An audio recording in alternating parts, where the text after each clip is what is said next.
गसाइगाव रेलनिफ्राय गोग्लैनानै सासे सेंग्रानि जिउ खहा। क'क्राझार जिल्लानि गसाइगावआव मैया बेलासि समाव खारबाय थानाय ट्रेननिफ्राय गोग्लैनानै सासे सेंग्राया जायगायावनो जिउ गोमायो। थैनाय सेंग्राया बरपेटा जिल्लानि बालिफाटा गामिनि थागिबि हामिद आहमेदनि फिसाज्ला राकिबुल इस्लाम होननानै सिनायथिनो मोननाय जादों। राजस्थाननिफ्राय गावनि थाग्रा थावनिसिम कामाख्या एक्सप्रेसजों न'आव थांबाय थानाय समाव बेलासिनि 6 रिंगासोआव गसाइगाव हाट रेलवे स्टेशननि खाथियाव थानाय रेल गेट साखाथियाव गोग्लैनानै जायगायावनो जिउ गोमायो। ओनसोलनि सुबुंफोरा जाथायखौ रेलवे पुलिसनो खौरां हरो आरो गोथै देहाखौ गसाइगाव रेलवे स्टेशनाव लानानै फैयो।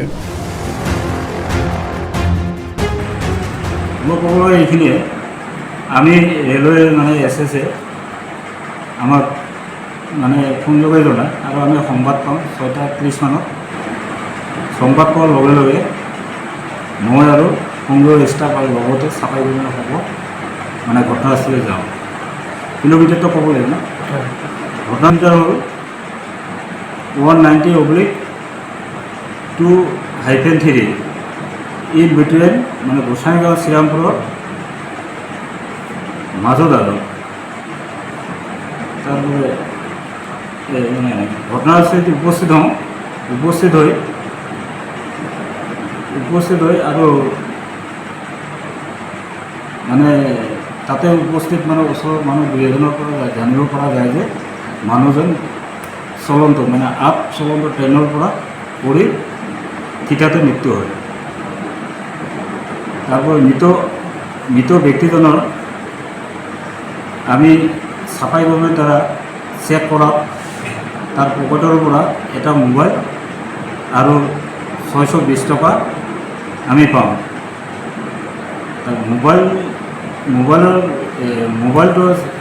মোবাইলৰ লগত যোগাযোগ কৰি তাৰ ঘৰৰ মানুহ কোৱা হয়।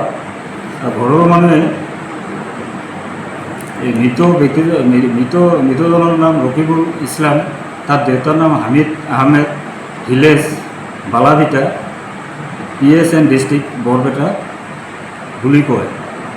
ইতিমধ্যে আমি মৃতদেহটো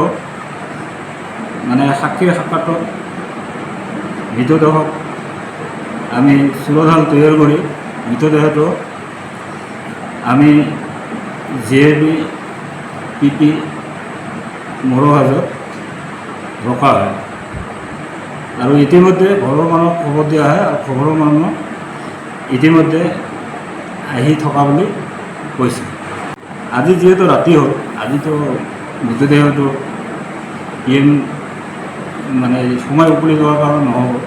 অহাকালি PM মৃতদেহটো PM কৰাৰ কাৰণে যত্নমান থাকিলোঁ হয়।